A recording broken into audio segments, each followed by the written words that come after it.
De volta com o programa Tema Jurídico, que hoje está discutindo sobre reforma na Previdência Social. No estúdio conosco, o professor de Direito da Facisa e procurador federal, Antônio Marcos, e o advogado Josinaldo Souto. Seu Josinaldo, a gente corre algum risco de ter uma delimitação de tempo para receber o benefício? Tipo, você tem direito a receber o benefício por 20 anos e o cidadão vive um ano além desse prazo sem aposentadoria. Isso é constitucional? Ao meu modo de ver, uma mudança legislativa dessa monta é constitucional. Agora, vai ter que ser observado as situações pretéritas, certo?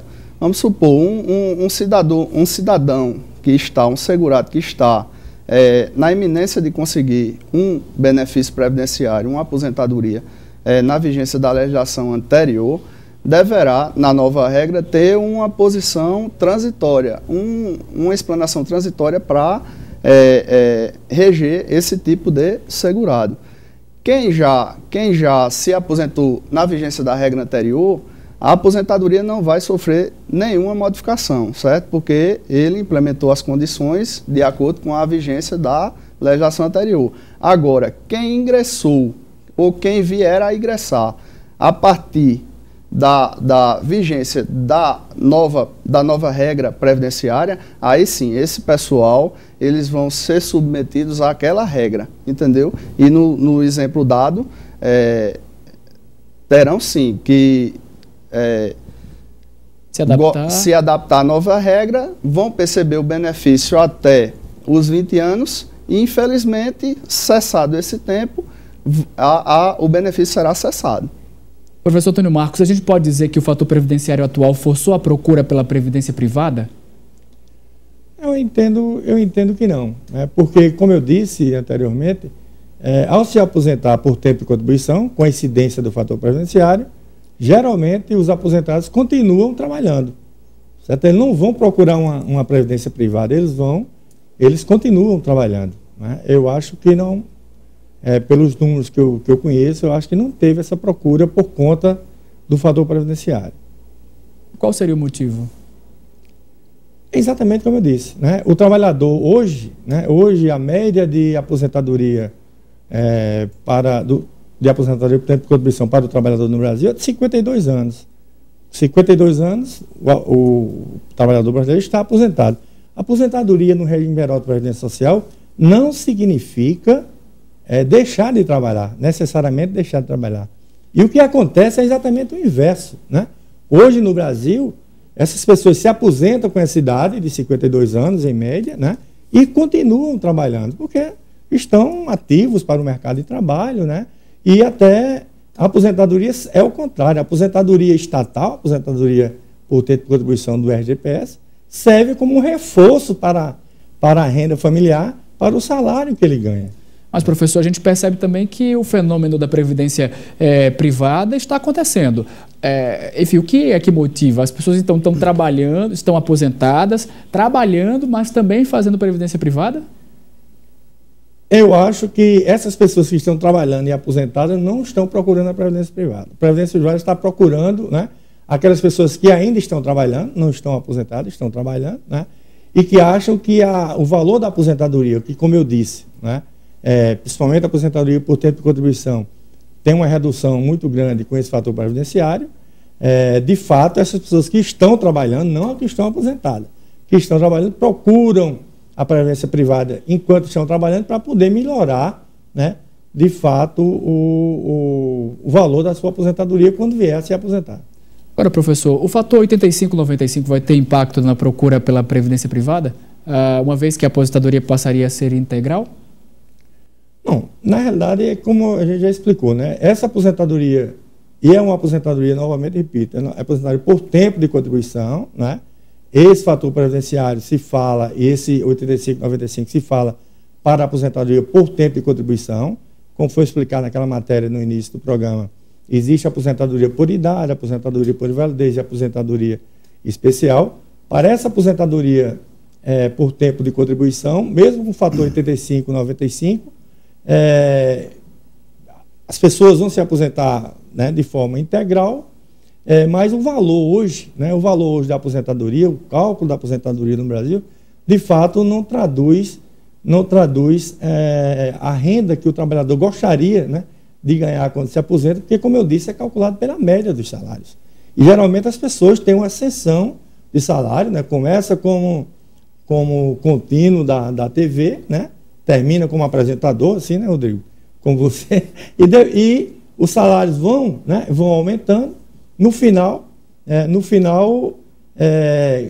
ao se calcular a média, né, nunca será igual ao último salário que a pessoa ganha. Aí realmente, a procura da previdência privada se dá por conta disso, para complementar o padrão de vida que a pessoa tinha, né? Agora, senhor Josinaldo, entre fazer opção pela previdência privada e pagar uma outra aposentadoria pelo INSS, o cidadão pode fazer essa escolha? O ingresso no sistema do RGPS, que é o Regime Geral de Previdência Social, certo? Para os segurados obrigatórios da Previdência, eu digo empregado, contribuinte individual, é obrigatório, como a própria nomenclatura fala, segurado obrigatório, né? Então, nada obsta que o segurado que esteja vinculado ao sistema opte por ingressar num sistema complementar de previdência. Nada obsta, justamente para no futuro ele ter um rendimento mais ou menos equiparado ao que ele tinha quando estava em atividade. Eu vou citar um exemplo de um jogador de futebol que recebe R$50 mil, certo? O clube para o qual ele trabalha vai contribuir em cima do teto previdenciário, que hoje é R$ 3.916,20. Quer dizer, se ele perceber essa remuneração durante toda a vida laboral dele, lá na frente, lá quando ele estiver na iminência de se aposentar, ele vai perceber tão somente o teto ou próximo ao teto do regime geral, que hoje é R$ 3.916,20. Então, para ele ter uma remuneração mais perto do que ele tinha em atividade, então é interessante ele ingressar no sistema de previdência privada para equiparar, pelo menos chegar próximo ao que ele recebia quando estava em atividade. Mas isso não quer dizer que o sistema de previdência complementar seja a única alternativa para ele obter um rendimento próximo ao que ele tinha. Ele pode ter, até porque a previdência privada é um investimento financeiro. Agora, só para compreender bem, assim, a previdência privada, é possível fazer a previdência privada e também pagar outra aposentadoria pelo INSS? Se ele já for aposentado... Se ele já for aposentado, ele pode, por exemplo, não, ele não vai, ele pode se aposentar e ingressar novamente no sistema, até porque ele pode estar o segurado pode estar numa idade produtiva, entendeu? Nada obsta que ele ingresse no sistema e as contribuições vão incidir na remuneração que ele vai perceber. Agora, outra aposentadoria, não vai existir essa possibilidade. Ao mesmo tempo, é possível ter duas aposentadorias pelo INSS? Duas experiências de previdência pelo INSS? Duas aposentadorias? Ao meu modo de ver, não. Não. Ok. Nesse contexto, a gente percebe que a previdência privada é a solução possível, não é? Além do trabalho, ou seja, de conseguir outro trabalho, uma maneira de complementar a renda é a previdência privada. Exatamente, para manter base mais ou menos equiparada ao que ele vinha recebendo em atividade, né? Agora, professor Antônio Marcos, como é que ficam as regras para as previdências municipais e estaduais? Elas terão que fazer as adaptações com relação aos projetos que estão sendo apresentados? Rodrigo, esse projeto, como a gente falou, e essa reforma da Previdência, é só em relação ao regime geral de Previdência Social, porque no Brasil a Previdência é organizada em regimes previdenciários.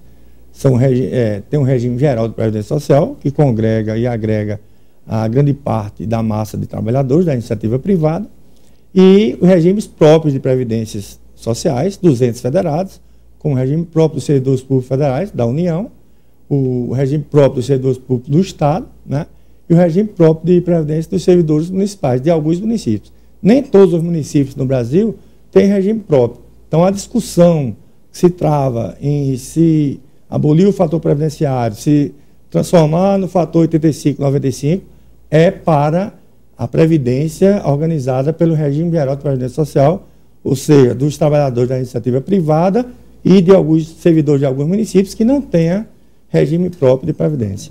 Um outro dado, professor, que a gente gostaria de saber é o seguinte: existe alguma pesquisa, algum número, algum dado específico que mostre a média de idade com que o brasileiro começa a contribuir com a Previdência? Na realidade, como eu falei, na Europa, a média de aposentadoria de idade para se aposentar na Europa, a média, né, seria na faixa de 60 anos. Né? No Brasil, se aposenta-se com 52 anos. Ou seja, para iniciar a contribuição, e no Brasil se inicia a trabalhar muito mais cedo. Né? Enquanto na Europa se inicia a trabalhar com 23 anos, em média, no Brasil, o trabalhador brasileiro começa a trabalhar com 14, 15 anos. Né? Então, a regra legal para filiação à Previdência Social é aos 16 anos, a partir de 16 anos, mas a gente sabe que, de fato, né, na prática, o que ocorre é que o trabalhador brasileiro começa, né, a trabalhar e assim a contribuir para a Previdência com 14, 15 e 16 anos. No próximo bloco a gente fala sobre as aposentadorias especiais e as visões sobre o modelo ideal de aposentadoria.